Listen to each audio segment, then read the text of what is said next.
Hello students and welcome to the lecture. So students, as we know that we are doing the examples and solutions, and in the previous lecture we had started with the modern history. Okay. So in this lecture we are going to continue with the modern history. Okay. And the pattern will be the same. Either we will learn the new things or we'll revise the previous things. Okay. And our time period for 40, 30, 20 and 15 seconds will be remain as it is. Okay. So let's start this lecture. So the first question we have: the Constitution of India was adopted and enacted on 26 January 1947. Sorry, it was 26 January 1947, 15th August 1947, 26 January 1950, 15th August 1950. 30 seconds I am giving you to answer this question, and your time starts now. 1, 2, 3, 4, 5, 6, 7, 8, 9, 10, 11, 12, 13th, 14th, 15th, 16th, 17th, 18th, 19th, 20, 21, 22, 23, 24, 25, 26, 27, 28, 29, 30. Time's up, and the correct answer is C. So it was 26 January 1950. Basically, if we'll talk about little bit Constituent Assembly, okay, then it was formed after Cabinet Mission of 1945. Okay, it was formed after Cabinet Mission 1945. Its first meeting was held on December 1946 when Jawaharlal Nehru provided objectives of resolutions.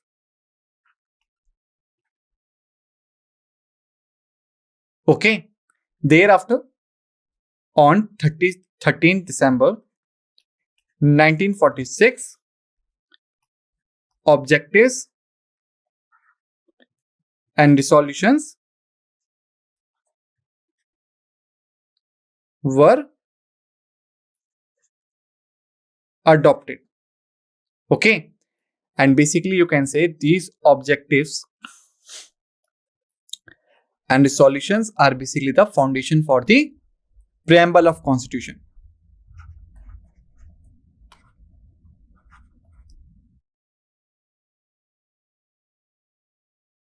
All right. Okay. Now, if we talk about the second scenario or the other scenarios, like it was 26 November 1949 when the Constitution was ready. Okay. Thereafter, it was 24th January 1950. Okay.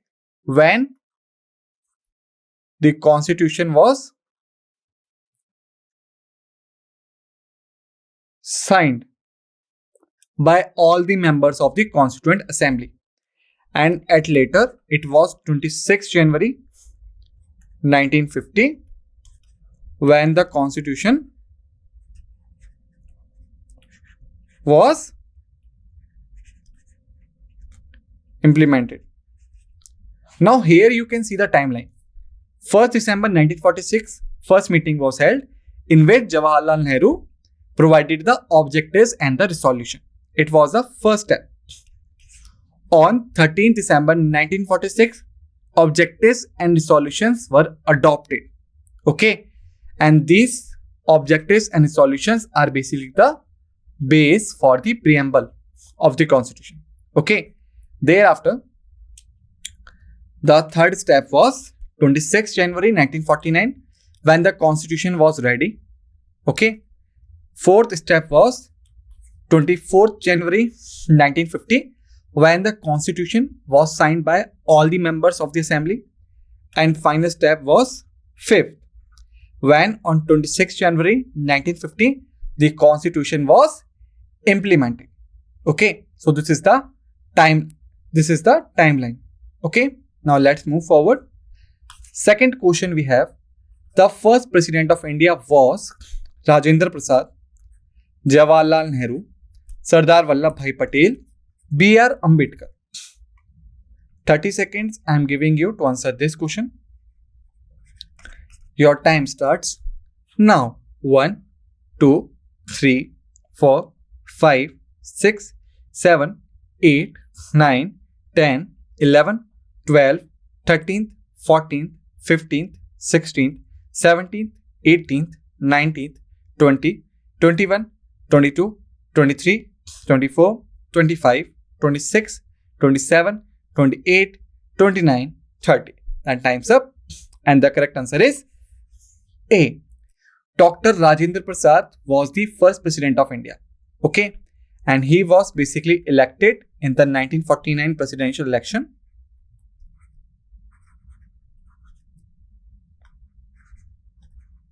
Okay. And he was only the single nominee to apply for the position. Okay. So this is the facts. Now let's move forward. Third question we have, Green Revolution in India was primarily aimed at increasing the production of cotton, jute, wheat and rice, tea and coffee. 30 seconds you have to answer this question. Your time starts now. 1, 2, 3, 4, 5, 6, 7, 8, 9, 10, 11, 12, 13th, 14th, 15th, 16th, 17th, 18th, 19th, 20, 21, 22, 23, 24, 25, 26, 27, 28, 29, 30. The time's up. The correct answer is C. Wheat and rice. Okay. Green Revolution, which was started in the year of 1966 to 1967. Okay. With some package program. Okay. Which include HYV. Second, fertilizers. Okay. Third, irrigation facilities. Fourth, pesticides. Fifth, minimum support price. Okay. So basically, if we talk about HYV, then they are basically the high yielding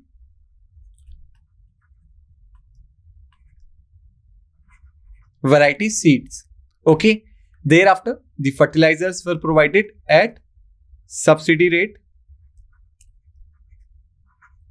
Irrigations were provided and pesticides also provided at subsidiary rates. Okay. And minimum support price is basically provided for the farmers so that they could sustain their economic stability. Okay. And the main crops were included only the wheat and rice. Okay. And the second, it is the phase 1 of the Green Revolution. The second phase was from 1976 to 1977. Okay. So remember all these details. Okay. Let's move forward.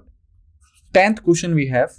Indo-Pakistani War of 1965 was fought over the disputed region of Kashmir, Punjab, Sindh and Gujarat. 30 seconds you have to answer.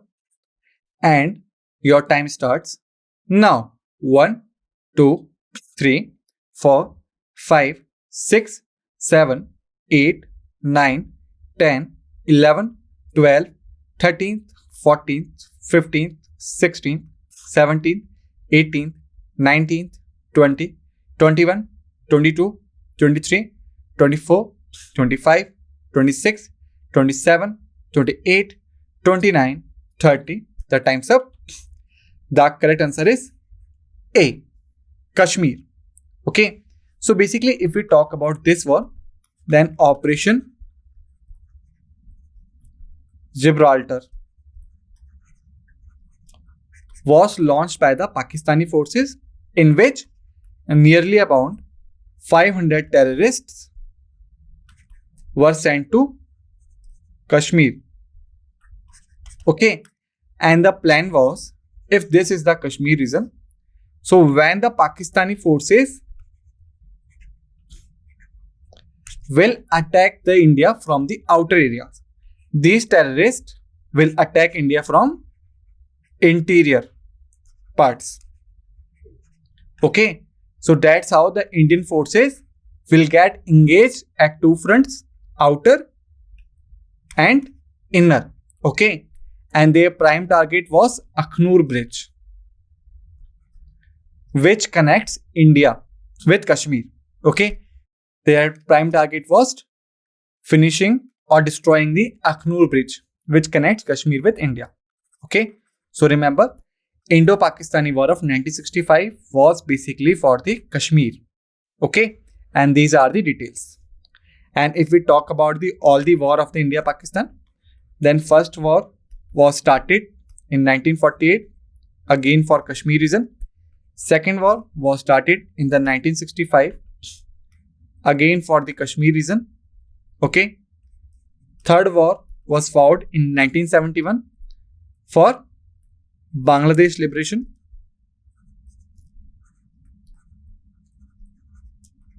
Okay. Fourth war was 1999, which is famously known as Kargil War. Okay. So total 4 wars were fought by India and Pakistan. Okay. And all these wars are won by India. Okay. Now let's move forward. Fifth question we have. Emergency in India was imposed in the year of 1965, 1971, 1975 and 1980. 30 seconds you have to answer. Your time starts now. 1, 2, 3, 4, 5, 6, 7, 8, 9, 10, 11, 12, 13th, 14th, 15th, 16th, 17th, 18th, 19th, 20, 21, 22, 23, 24, 25, 26, 27, 28, 29, 30. The time's up. The correct answer is C. 1975. Okay. So basically, if we talk about emergency particularly, then basically the main aim was learning about 42nd Amendment Act, which was formulated in the year of 1976. Various things were amended, and that's why it is also called as mini constitution. Okay, and if we talk about main things, then if you read the preamble of Indian Constitution, then basically it states as sovereign, secular, socialist, democratic,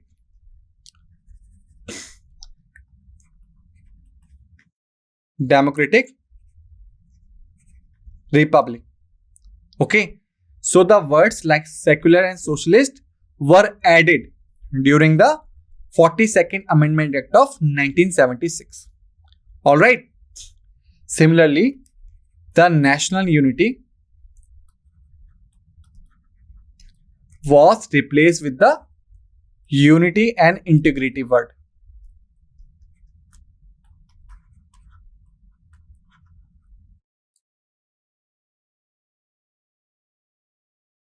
Alright. And that's how the next Amendment Act was 44th Amendment Act of 1978. Okay, basically what happened during the 42 Amendment Act of 1976, it was said that whenever president is justify that there is adverse conditions in this country, whether it's war, external rebellion, or internal disturbances, whenever any of these factors are implied on the country and president is satisfied, then president could impose the emergency. But 44th Amendment Act of 1978 state that president's will of imposing the national emergency will be cautioned in court. Okay, on what basis the president got satisfied? This could be asked in the courts as per the 44th Amendment Act of 1978. So these are the details which I have shared with you. Now let's move forward. It's question 6. Operation Blue Star, which led to the storming of the Golden Temple in Amritsar, took place in the year of 1980, 1984, 1991 or 1999. 30 seconds time period you have.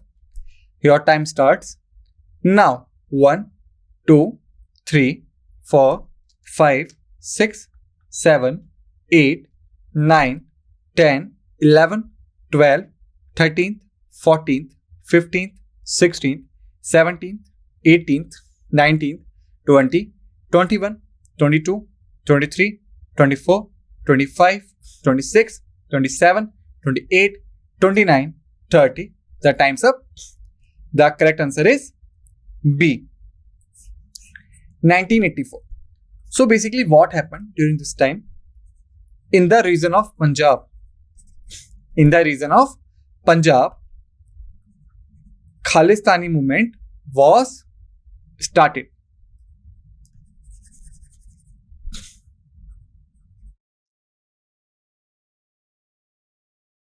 Khalistani movement was started. Okay, and their main leader was Bhindranwala.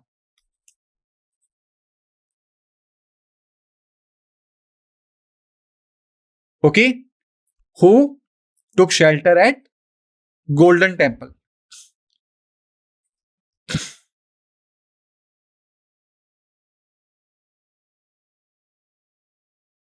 Who took shelter at Golden Temple. Alright. So what happened? Bhindranwala was carrying out very anti-national activities against India, and also he killed several leaders. Okay, so that's why Indian forces finally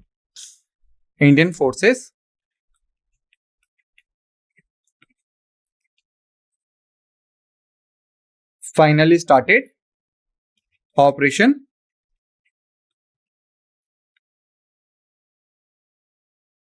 Blue Star. Okay, and then forcefully entered in the Amritsar Golden Temple area, and Bhindranwala along with various Khalistani terrorists were killed in this moment. Okay, so remember the date. The date was 1984. Okay, now let's move forward. 7th question we have. Bofors scandal, which was a major political controversy in India, was associated with which Prime Minister's tenure? Rajiv Gandhi, Atal Bihari Vajpayee, P.V. Narasimha Rao, Manmohan Singh. Now many of you will think that these are the political questions. Why should we answer them? Then remember, when I was telling you about the modern history, I made a concern that the modern history is basically started with the arrival, or you can say Battle of Plassey, basically. And if you go back, then it is basically start with the Aurangzeb's death in the 1707 and 1757. Okay, and continue to till today. All right, so that's why all the things we are covering up are the part of modern history. It's not only restricted to the British, to the France, to the Portuguese. You must be aware about your country itself. Okay, so this is the question I have provided you, and for this question I will give you 30 seconds only to answer. Your time starts now. 1, 2, 3, 4, 5, 6, 7, 8, 9, 10, 11, 12, 13th, 14th, 15th, 16th, 17th, 18th, 19th, 20, 21, 22, 23, 24, 25, 26, 27, 28, 29, 30. The time's up, and the correct answer is Rajiv Gandhi. Okay. Now let's move forward. 8th question we have: Ayodhya dispute revolved around the ownership and control of the site where a mosque was demolished and the temple was proposed to be built. The mosque was known as Jama Masjid, Babri Masjid, Qutub Minar, Taj Mahal.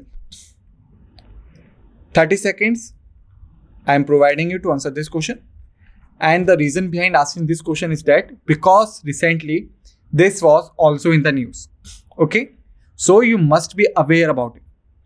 And your time period starts now. 1, 2, 3, 4, 5, 6, 7, 8, 9, 10, 11, 12, 13th, 14th, 15th, 16th, 17th, 18th, 19th, 20, 21, 22, 23, 24, 25, 26, 27, 28, 29, 30. The time's up.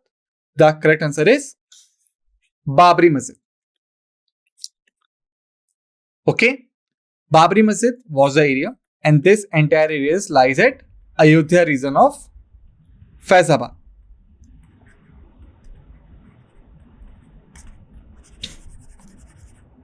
Okay.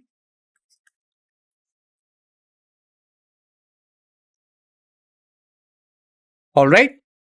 Now let's move forward. 9th question we have: Economic Reform Program in India 1991 was initiated by then Prime Finance Minister P.V. Narasimha Rao, Dr. Manmohan Singh, Atal Bihari Vajpayee, and Chandrababu Naidu. 30 seconds I am giving you to answer this question. Your time starts now. 1, 2, 3, 4, 5, 6, 7, 8, 9, 10, 11, 12, 13, 14th, 15th, 16th, 17th, 18th, 19th, 20, 21, 22, 23, 24, 25, 26, 27, 28, 29, 30. The time's up, and the correct answer is Dr. Manmohan Singh. So basically this was also known as New Economic Policy. And you can say as LPG, where L stands for liberalization, P stands for privatization, and G stands for globalization. Okay, so during this time period, various things were reformed, like the license were removed, the final limit of production was removed, the private firms are allowed to invest in the public enterprises, and also some areas which were only restricted, or you can say were only allowed for the public firms to operate. These areas were also granted to the private players. Okay, and thereafter various countries were invited to invest in India to create a job, and that's why this is also known as liberalization, privatization, and globalization, or in short you can say LPG, and technically it is known as NEP or National Economic Policy. The year was 1991. Dr. Manmohan Singh was the finance minister of that time. Okay. Now let's move forward. 10th question we have. About this, I had told you in this lecture only. So I think 15 seconds are more than enough to answer. Okay. And your time period starts now. 1, 2, 3, 4, 5, 6, 7, 8, 9, 10, 11, 12, 13th, 14th, 15th. The time's up. The correct answer is 1999. Okay. Now, 11th question we have. The implementation of the Goods and Services Tax GST in India took place in the year of 2000, 2005, 2010, 2017. 20 seconds. I am providing you. Your time period starts now. 1, 2, 3, 4, 5, 6, 7, 8, 9, 10, 11, 12, 13, 14, 15, 16, 17, 18, 19, 20. The time's up. The correct answer is D. So it was basically 101 Amendment Act of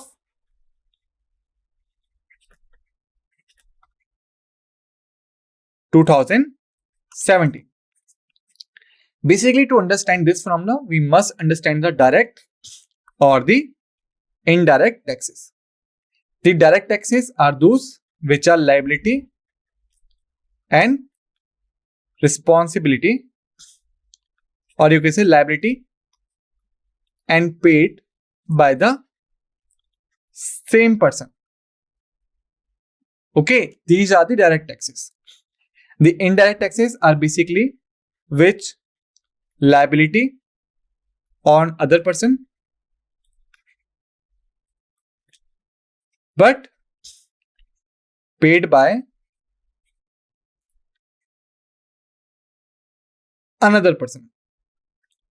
Okay, so in the direct taxes, liability and paying is on the same person. In the indirect taxes, liability and paying is on the different people. Okay, but in the case of indirect taxes, center and state government have their various taxes. Okay, because of this, there was a lot of chaos in the market. So that's why finally the government brought GST through the 101 Amendment Act of 2017.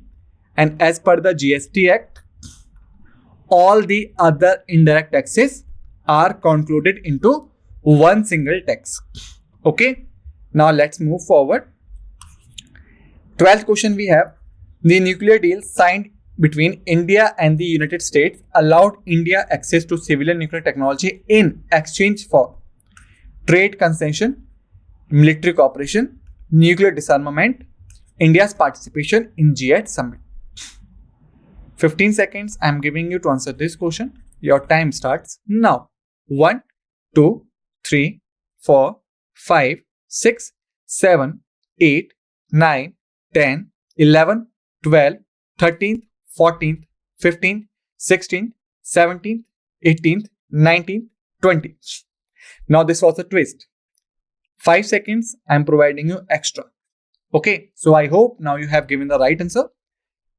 So for those who are having the answer C, congratulations. And for those, do not lose hope, because here we are going to learn about it. Okay, so this was basically signed between the India and the United States, which confirms that India will not enlarge its nuclear arsenal. Okay, in exchange of this, we can have access to the civilian nuclear technology. Okay, so remember, it was based on the nuclear disarmament, which states that India will not enlarge its nuclear arsenal. Okay, now let's move forward. 13th question we have. Aadhaar project in India aims to provide unique identification to every resident, and which is the authority which mentions the Aadhaar? Reserve Bank of India, Ministry of Home Affairs, Unique Identification Authority of India, UIDAI, Ministry of External Affairs. Very, very easy question. By reading the questions only, you can guess the answer. 15 seconds I'm providing you. Your time starts now. 1, 2, 3, 4, 5, 6, 7, 8, 9, 10, 11, 12, 13th, 14th, 15th. Time's up. UIDAI. Okay. If you just look at an Aadhaar card, you will find its name mentioning over here. Okay. Now let's move forward. 14th question we have. Make in India initiative was launched to promote renewable energy, tourism, foreign indirect investment, in short FDI, traditional handicrafts. 15 seconds. Again, I'm giving you to answer this question. Your time starts now. 1, 2, 3, 4, 5, 6, 7, 8, 9, 10, 11, 12, 13, 14, 15. Time's up. The correct answer is C. So Make in India was basically launched in the year of 2016 to invite the foreign investors and the foreign manufacturers to India to create their factories and start their production in India to provide the job to the Indians. Okay. Now the last question we have about the GST. GST is a comprehensive indirect tax levied on income of individuals, corporate profits, goods and services, and capital gains. It is very, very easy tax. By reading the question only, you can guess the answer. 15 seconds I am providing you. Your time starts now. 1, 2, 3, 4, 5, 6, 7, 8, 9, 10, 11, 12, 13, 14, 15. Time's up. The correct answer is C. Goods and service tax. So where it will implemented? On goods and service tax. Okay. So students, in this lecture, we had finished the modern history part. Okay. In the next lecture, we will start with the geography. Till then, just revise all the facts and figures we have discussed in this lecture and be ready for the another lecture. With this notes, let's end this lecture and thank you.